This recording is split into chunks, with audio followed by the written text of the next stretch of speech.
Hello, good morning, and welcome to Jen's Awesome Show. I'm here with SuumDood, who is very active in the chicken caw community, and we're going to find out who he is today. So, how are you? Good. How are you doing today? Pretty good. Pretty happy. It's Friday. That's always a good thing. Yes. Yes. So, I don't know very much about you, and just, brief introduction here. Who are you? My name's Archaya. I've been playing Minecraft since it was a browser game, and I saw this project and immediately fell in love with it. And as soon as the chicken caw auctions came up, I had to get some land and get in on it. Excellent. Have you been very involved in the crypto scene or NFTs for very long, or is this all new to you? It's all pretty new. I started a couple months ago using Brave browser, and that led me to D-App Radar, and I saw Alien Worlds, and that was really where I started. And that's kind of the start of it. Cool. Yeah, I haven't been involved in any of that for very long either. I mean, in January, Corey said, "Hey, jump in," and then suddenly it was the Uplift, and there was crypto involved, and I was sitting back saying, "Whoa, hang on a minute here, what is all this?" So it's been a learning adventure. How did you hear about the Uplift?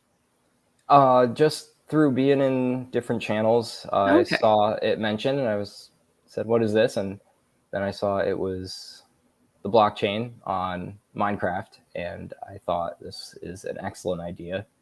It's one of the largest games ever, and yeah. And then I was part of the community. I was in the Discord or Telegram for a while, and but since I didn't have land, I wasn't really part of it, and I didn't really realize how amazing the team is, and that's just solidified my belief in the project. That's fantastic. So you have some land in Chicken Caw. Did you choose Chicken Caw specifically, or was it just what was first available to you? It was just what I was able to get into first. I was looking at the website when I first saw about it, and I think the Genesis plots were all taken, and that was done. And then there was the probes and the Genesis special NFTs. But yes, Chicken Caw was just the first thing I was able to get in on. Well, we're certainly happy about that. Who are you to Chicken Caw? What is your role in the community? I just try to be as helpful as I can. If people ask for something that's renewable, I immediately tell them, meet me at spawn. There's no reason. I have chests full of saplings, and it's just byproducts of stuff I get from building. So, and that was my first experience. So when I saw it was a survival server, and I really liked that. So I thought getting in, it was going to be more like Nemesis. I thought it was going to be a free-for-all. People were going to be hoarding things. Nobody would be helpful. And when I first got in, of course, you're not going to have everything on your land. So I was asking for stuff, and people were giving it away. And it kind of blew my mind at first. And then I realized there's more to it than just playing the game for yourself. And that has kind of changed my view on everything. So how would you say the community aspect really alters the gameplay from, say, single player or from very hardcore survival servers such as Nemesis? It definitely has a big role in just how everybody interacts, and everybody's trying to help everybody out because everybody wants each other to succeed and get their builds done. Like the other night when mobs came on, we were trying to get everybody to go to sleep, and we got most of the server to do it, but we didn't reach the threshold. We were trying to change it back today because the sacrifice didn't work. That's super fun. Yeah, that was a fun event. I liked that. What do you think about having the mobs on now? Because you've had it for a while without the mobs, and now the mobs are on. What are your thoughts on that? It's great. I'm trying to run events, and my events are largely redstone based, so I couldn't get that up and going. And now that once shared inventory came on, that's when I was able to start. But now that mobs are on, if I need more slime, I can go get it, and that's great. Definitely. So what projects are you working on in Chicken Ka? I run the Toil, the Temple of Impoverished Lands. It started as part of the Alien Worlds community. In one of the groups I'm there, Alien Army Worlds, we have land caretakers who take care of lands for people who have a lot, but they don't want to run events themselves. So we run events on them to get more traffic to those lands. And that's where it started. And when that was the other thing, when I saw the Uplift, I'm like, I can have a physical location for the temple. I can build one. So I'm currently, that's what you see behind me. I'm currently working on that. And I have a parish house up. So that's what I'm working on now. I'm working on an event too that's almost done. It's going to be a parkour obstacle course, and you can win NFTs. That is a ton of fun. That was actually going to be the next question, was what kind of events do you want to have? So the whole thing is going to kind of be a giant event. There's going to be just different portions that open up over time that will have to be unlocked, and there'll be puzzles and obstacles that you have to solve. That sounds really fun. Where would we find this? It is at 2800, 2850, 500 up at north in Chicken Ka. Okay, so 2850, 500? Yes. I'm just going to drop that in the comments here. That way, everybody has a record. Excellent.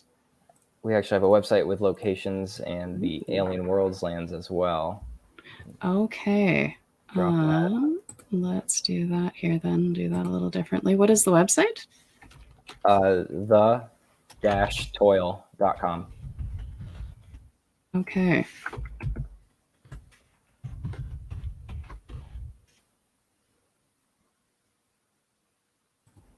Do it this way. Like that? I think my stream's a little lagged for you put it in YouTube? Oops. Oh, there it is. There. Yep. Perfect. Okay, excellent. Yep. We'll just leave that hanging out there, and then people can check that out. So you've been in Chicken Ka for quite some time now. Are there any community facilities or resources that you'd like to see added that we don't have? I don't know. I feel the community kind of provides support for everyone. Everyone's always asking for stuff, and people are always willing to meet them at spawn and give it to them. The loom is great. I actually just saw it. I came down to see Jen for the end of the show here, and I passed the loom for the first time. I didn't realize where it was. That's a great feature. But and I think there's plans for having shops set up around city center. Yeah, that's in the works. Yeah. That'll be a ton of fun. Excellent. Okay. And so you have some events planned. What if people are going to be going to your events, where do we go to find out the information? Is that just going to be on your website, or? The website, I'll definitely post it in Telegram, and I don't have a Discord right now, but I can post it on the Uplift Discord if that's allowed. Twitter, yep. at the Toil. Excellent. Okay. So that's good. So we'll be definitely checking that out. Want to make sure that, if we schedule anything, we're not conflicting it with what you're scheduling, because your events sound fun. And if you could bring anyone from the real world into Chicken Ka to hang out for a day, who would it be and why? Oh, man.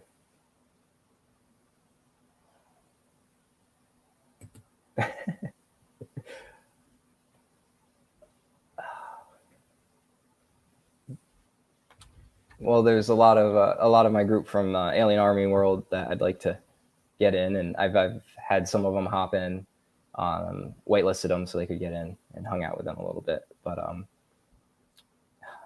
you talking like a celebrity or? Absolutely anybody. I've been trying to get my girlfriend in. Yeah, it's more fun to build together. Definitely.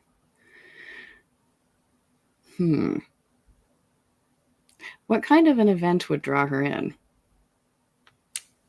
I don't know. She likes games, and I think she's afraid she would get addicted and not ever be able to do anything else.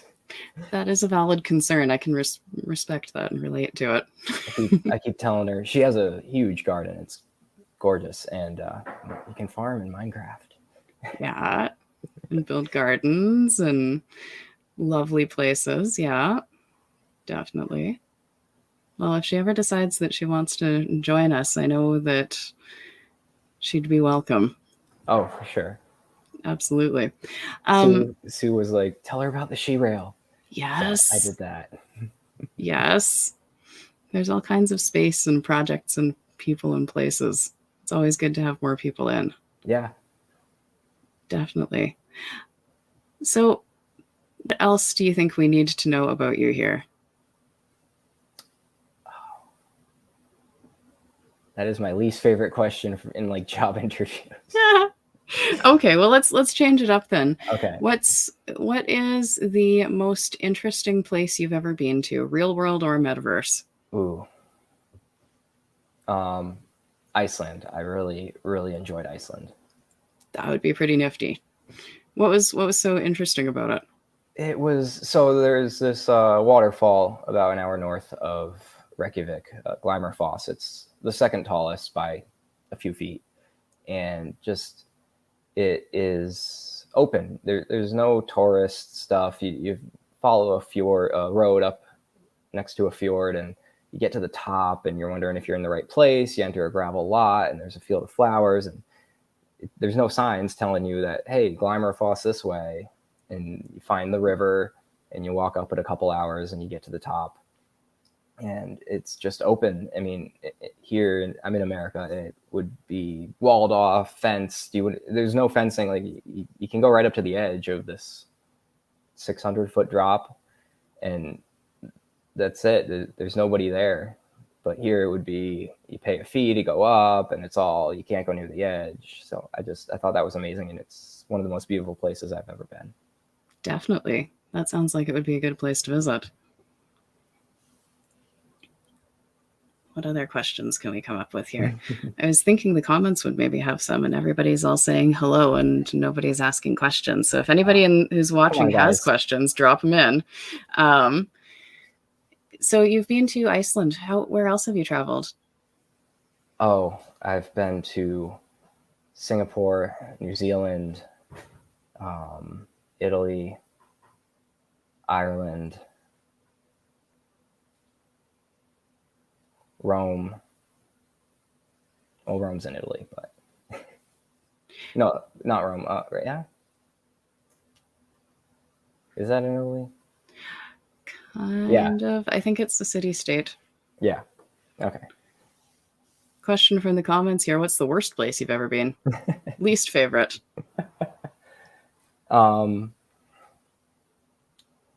It would not really, because I didn't like it, but when I went to Singapore, it was for school, and we traveled for 36 hours, and then I was going out on a ship, and we got there, and it was the middle of the night, and we had to wait for the crew boat to come for another like 10 hours, and we had to sleep outside. There were no accommodations, so that was just tiring and not all that fun. That would be exhausting. Absolutely. So what part of America are you from? Northeast, up in Connecticut. Oh, okay.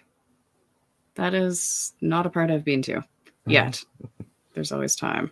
Are you down in Florida too? No, I'm actually in Saskatchewan in Canada. Oh, yes, cool. The place nobody can spell. It's very unpopulated compared to pretty much everywhere else in the world, and not very well known. Big, flat, and windy. I've heard of it. I couldn't point it out on a map.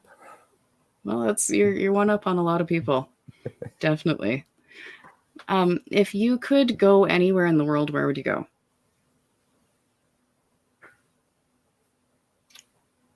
Japan. Spend some time in Japan.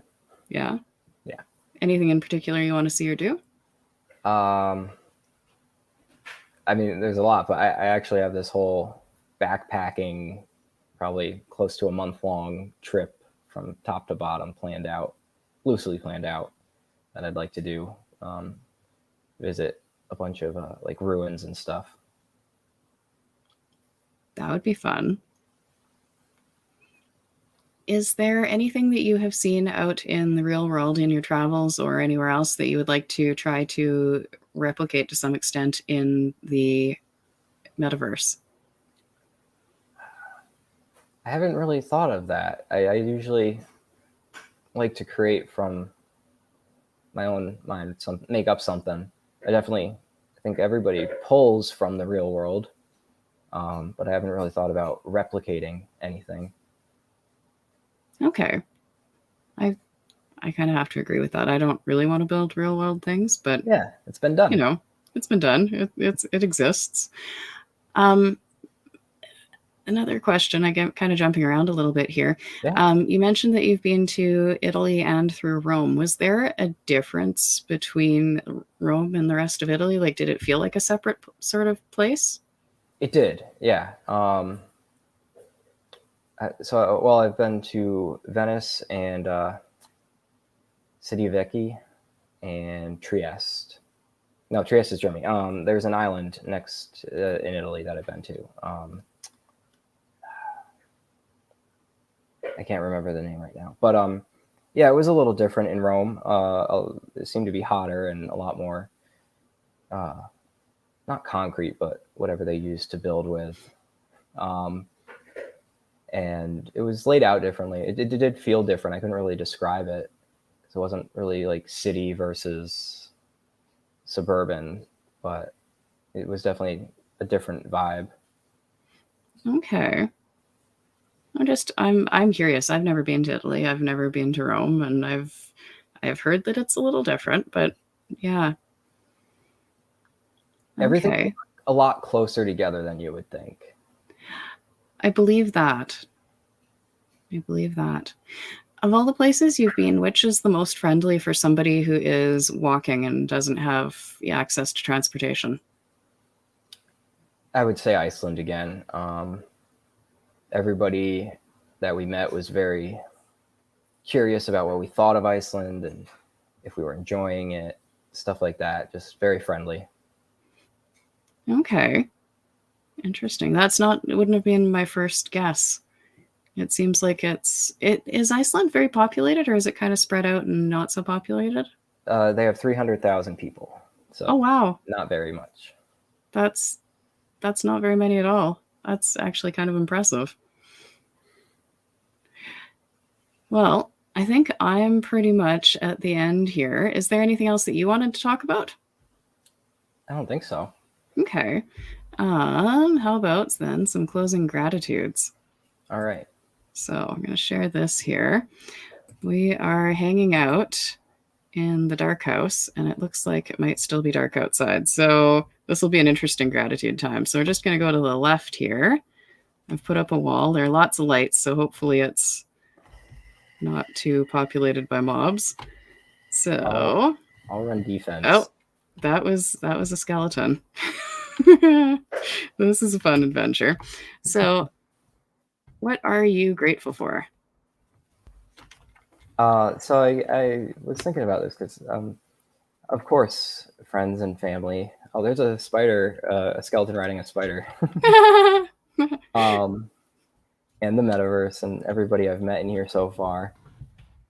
But so actually, it has to be shorter. But let's see.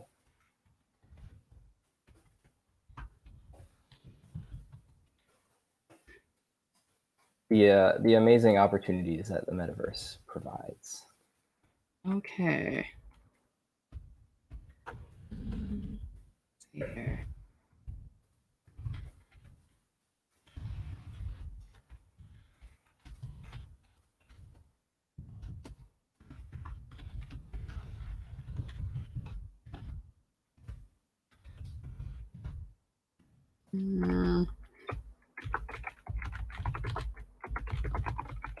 You know what? I'm just going to post too.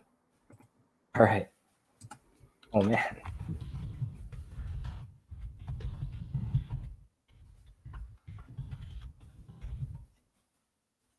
All right. And I'm grateful for about 500 things.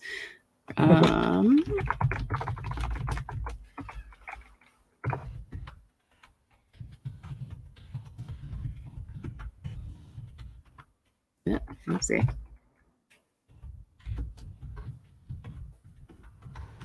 There. Grateful for the awesome citizens of Chicken Caw. And on that fun note, we should probably get back inside until daybreak here. All right. Because there comes a creeper. And as fun as it would be to slay all the monsters and let everybody watch, that's usually not the purpose of the show. Usually. That could be a special event, though. Interviews and monsters. Just run around slaying monsters, talking. Yeah, that would make it interesting. All right. Well, thank you for joining me. Thank you for having me. You're very welcome. And we'll be back next week. I have some guests lined up. I don't remember, as usual, I don't remember when. I don't write these things down. So it'll be a surprise every time. And yeah, if anybody wants to be on the show, drop me a note here. I have the Twitter information. I'm on the Telegram. If you want to be on the show, if you know somebody who you think should be on the show, let me know. I'm open to suggestions. We'll see you next week. Thanks, Jen. Thank you.